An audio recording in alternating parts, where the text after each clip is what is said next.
On this week's 51%, we sit down with Grammy Award-winning singer-songwriter Ani DiFranco to celebrate the 25th anniversary of her seminal live album, Living in Clip. Everything was such a fever pitch around me, and, I think that record was an entry point for a lot of people. WAMC's Josh Landis also speaks with singer Joan Osborne about how music has tied into her many years of abortion access activism. I'm Jesse King. It's all up next on 51%. I was standing around like one of those girls I had seen in a movie. The whole world was a movie back then.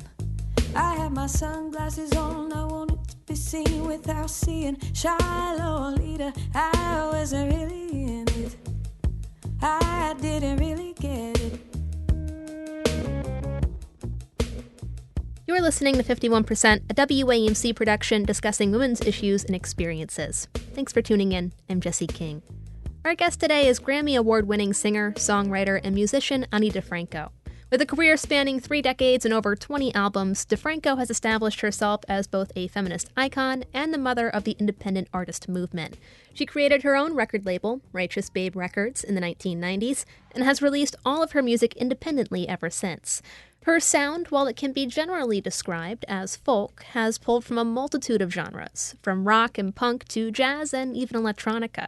Her subjects, the angst and determination of those coming-of-age years, difficult relationships, unrequited love, systemic oppression, and the struggle against traditional gender roles and society's sexuality labels. For the entirety of her career, DiFranco has spoken her mind and rocked out on her guitar, not afraid to break some strings along the way. My first introduction to DiFranco was through my college roommate. I remember the two of us driving through the night to Albany, New York to see DiFranco on tour, and I recently got the chance, years later, to speak with DiFranco during her return to the region. This time, DiFranco was celebrating a bit of a milestone, the 25th anniversary of her iconic live album, Living in Clip.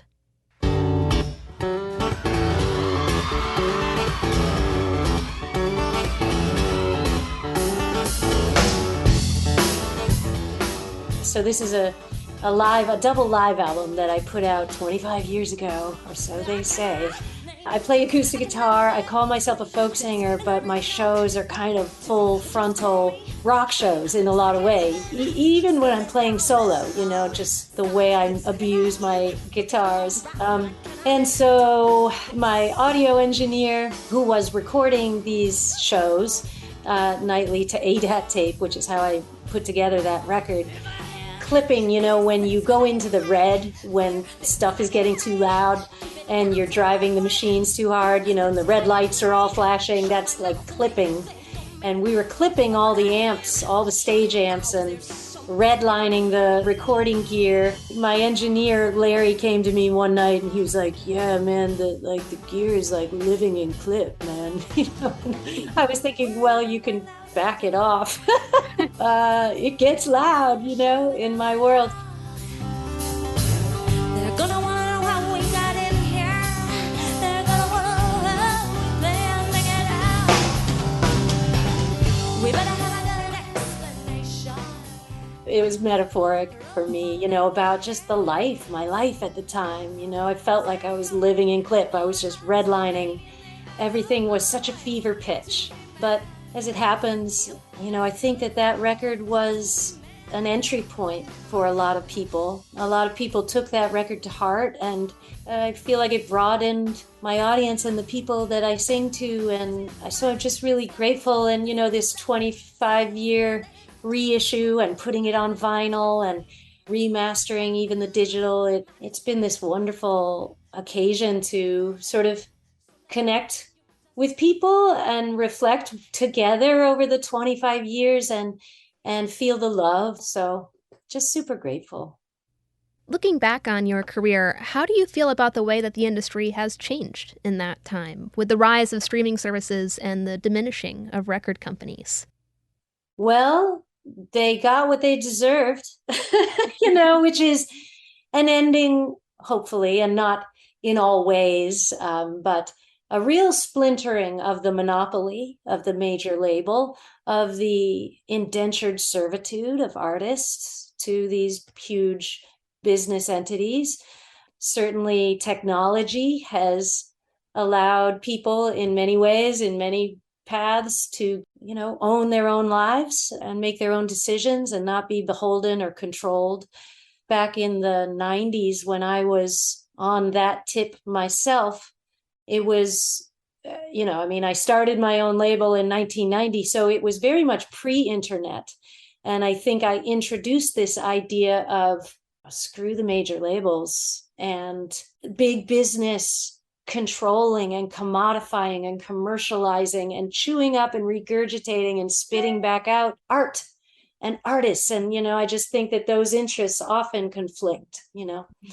I'm thrilled that the technology allows so many more people to do it in so many more ways, but I feel like I'm living proof that you don't even need that technology to remain independent and, thwart that system.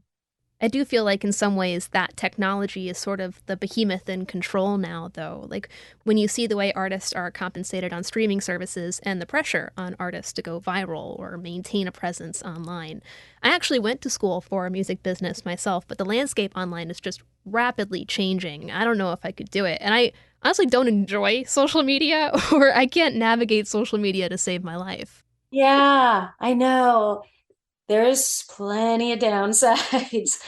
And yeah, I'm really averse to being an active part of that constant conversation, which is so often not human and not loving and not right, not factual, not useful, not helpful.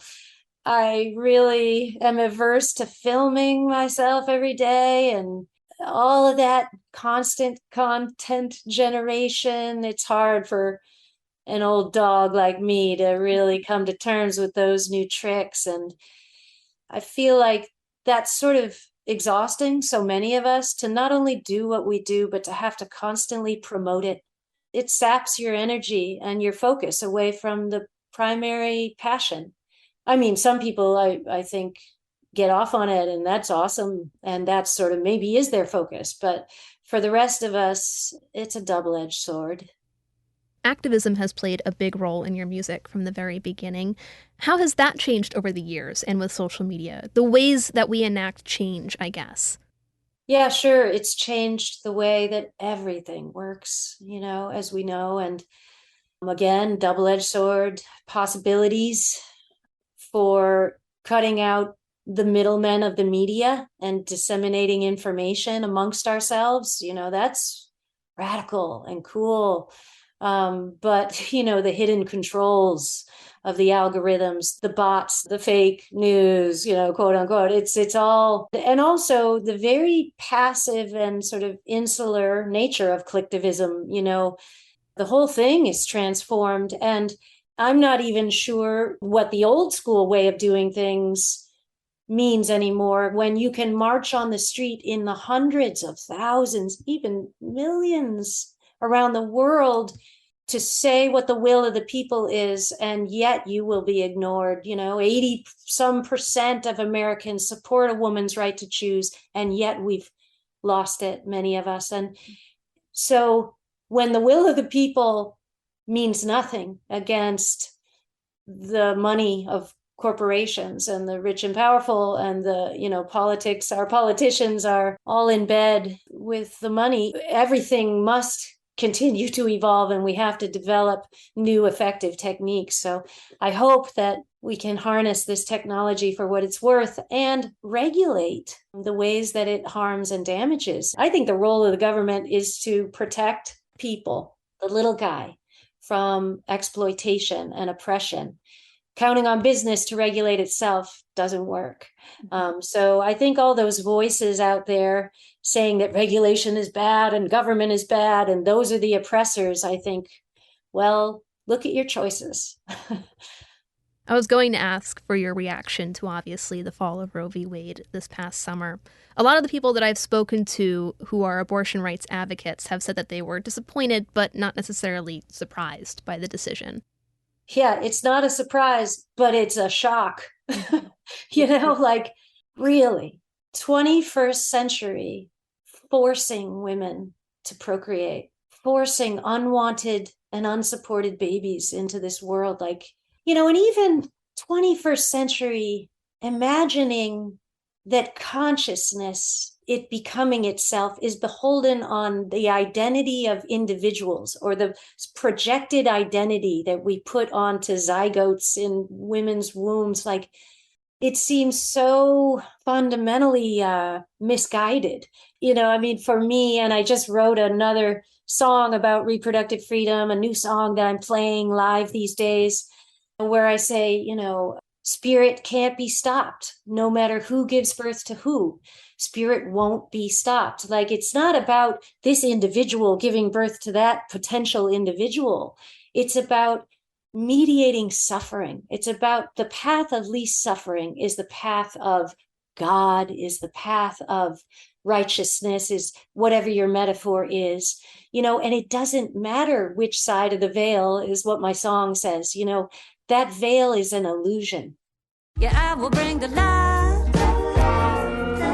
the revolutionary light. I will bring the light, the revolutionary light. I will bring the light, the revolutionary light, the revolutionary light.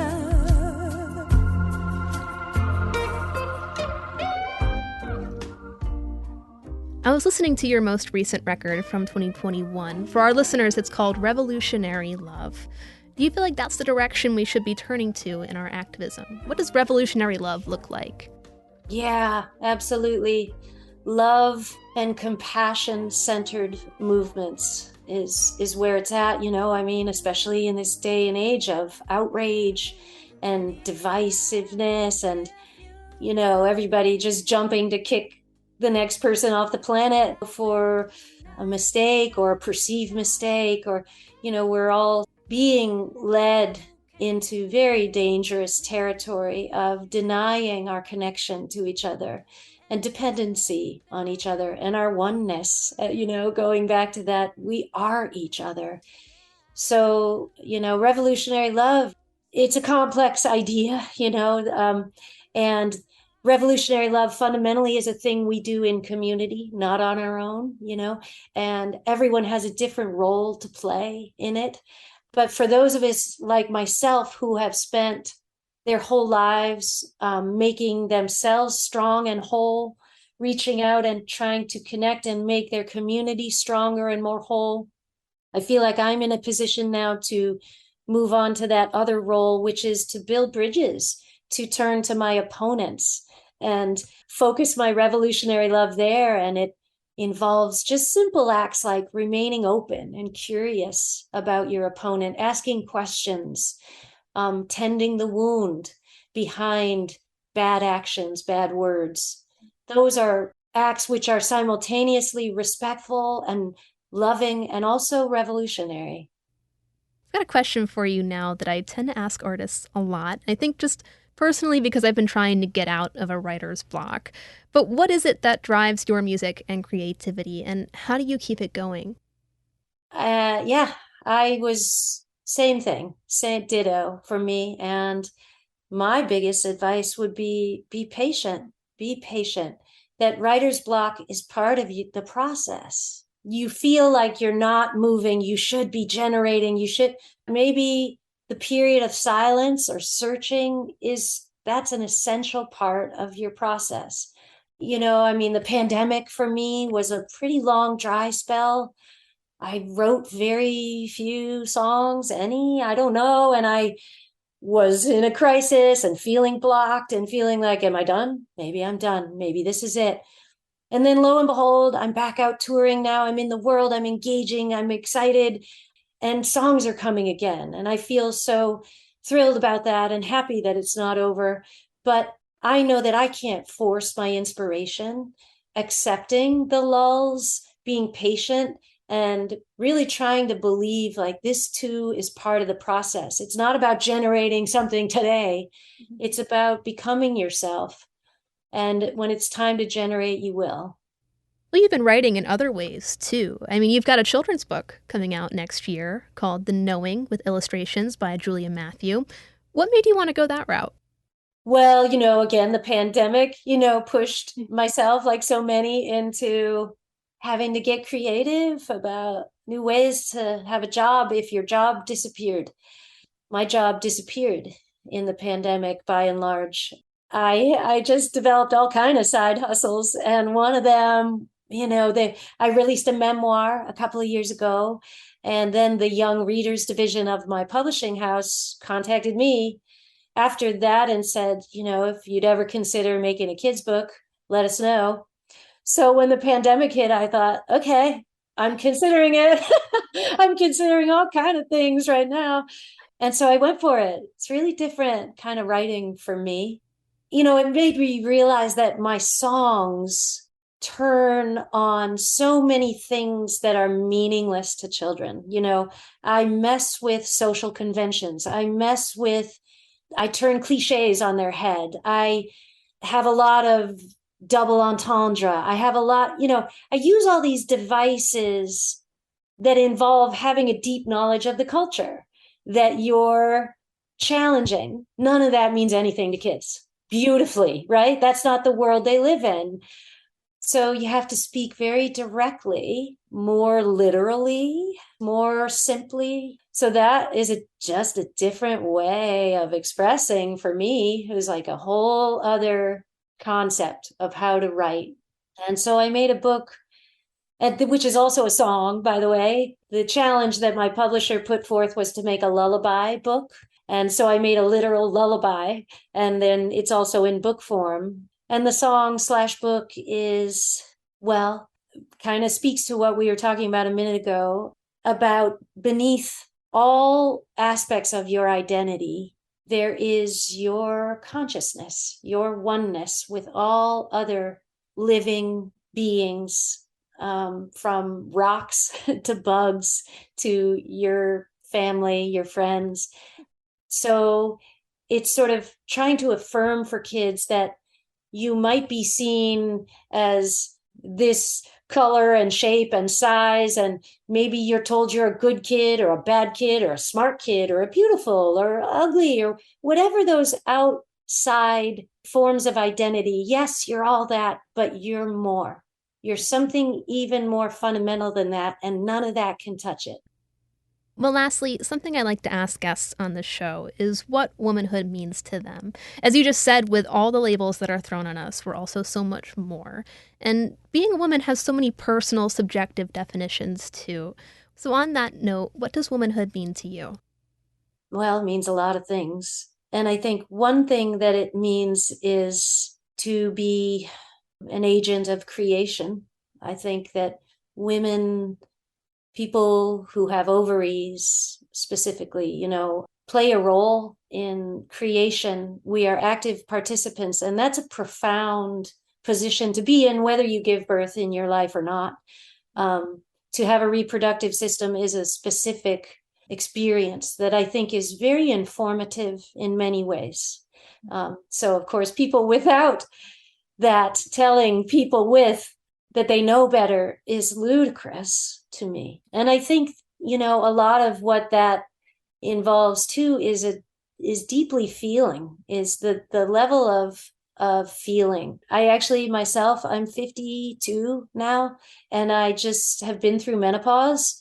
And I notice how much, when I encounter tragic things, I feel a little bit more not immune to things that used to lay me flat and make me sob and unable to, I can't breathe through the reality of this. Now, even just having my reproductive system turned off, it's like, whoa, I am better equipped to emotionally weather this. It's very fascinating. I don't have to feel it all as deeply as I did even 2 years ago, so it's really shown me even more starkly, what that means.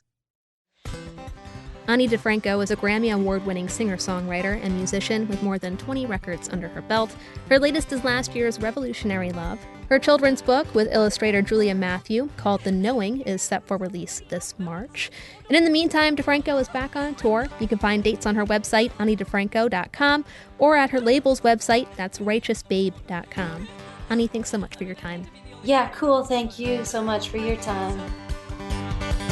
Just the thought of our bed makes me crumble like the plaster where you punch the wall beside my head. And I try to draw the line, but it ends up running down the middle of me most of the time. And boys get locked up in some prison, girls get locked up in some house. And it don't matter if it's a warden or lover or spouse. You just can't talk to them, no, you just can't reason. You just can't leave, and you just can't please. And I was like, into being my mother's daughter, I was just eating bread and water, thinking nothing ever changes. And I was shocked, see the mistakes, each generation will just fade like a radio station. If you try, you just gotta try, you just gotta try. Out of the rain.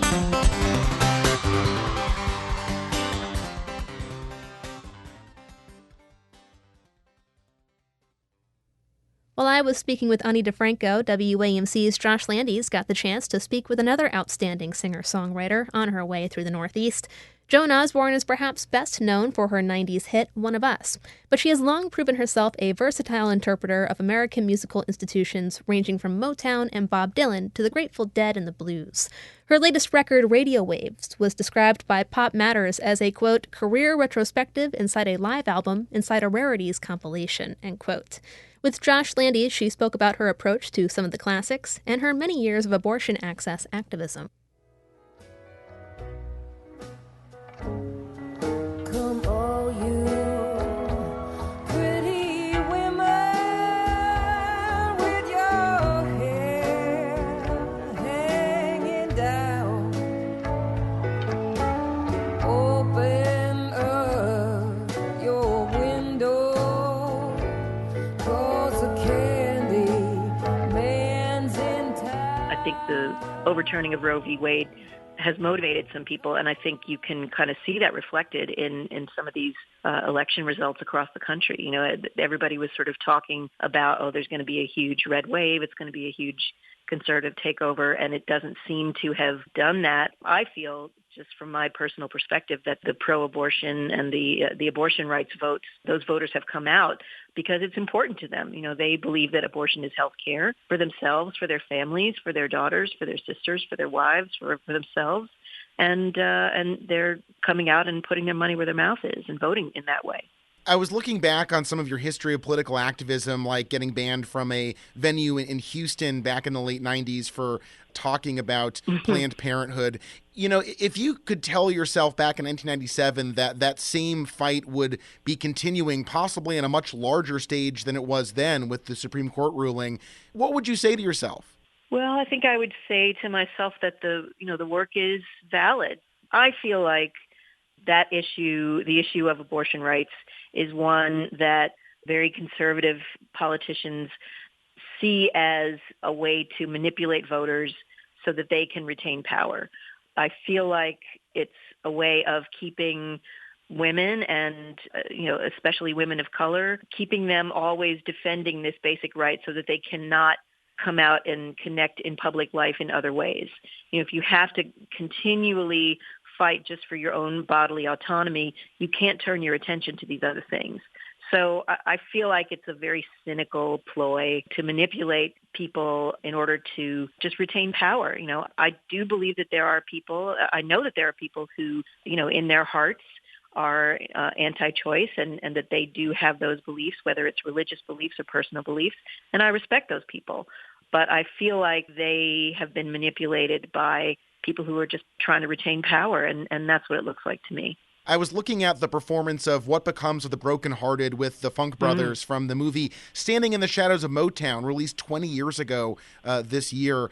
I wanted to ask you about tapping into the Motown songbook and playing with these guys who provided, the backdrop to some of the most colorful and exciting American pop music ever. When you look back 20 years ago on that performance with the Funk Brothers, what comes to mind? Well, the first thing I remember is meeting them the first time, and they really had no idea who I was. They thought that I was the makeup girl because I came into the makeup trailer to meet them at first. So that was kind of, that was interesting. But the next scene that we did was a scene in the movie where they are kind of deconstructing the groove to the song. I heard it through the grapevine, the Marvin Gaye version, and they sort of went through by banging on, with spoons on tables and napkin holders, how they had constructed that groove and put it together. And as it came together, I felt it, and I was so excited that I started singing the song, and they all looked at me, and it was just this moment of like recognition and joy of like, oh wow, this is going to be so much fun. And from that time on, we were fast friends, and it was so wonderful to, not only to meet them and to hear all the stories they were telling, but then to get on stage with them and to have them sound just like they sounded on those records, if not better. They were such great musicians. They had everything that they had ever had, if not more so. And that was just so exciting, to be a performer and to be singing, in front of those guys. I just felt lifted up to the stratosphere.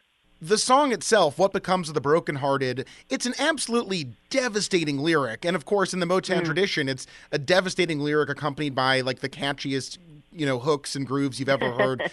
Can you tell me a little bit about what it means to interpret some of these iconic pieces of American pop music that, are so rooted in this kind of spiritual agony? Well, I think it all comes back to gospel music in a way, because, gospel music comes from this place of acknowledging how hard life is and acknowledging that, we are, on this earth and we experience pain, but that there is this ultimate uplift in being connected to something larger than yourself.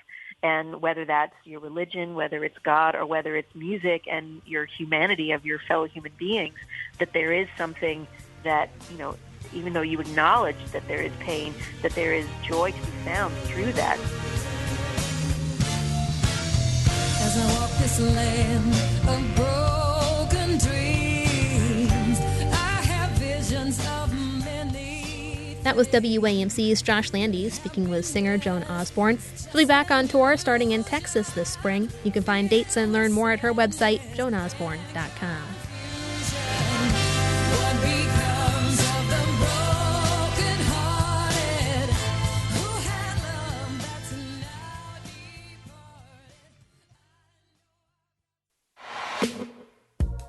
Thanks for tuning in to this week's 51%. 51% is a national production of WAMC Northeast Public Radio in Albany, New York.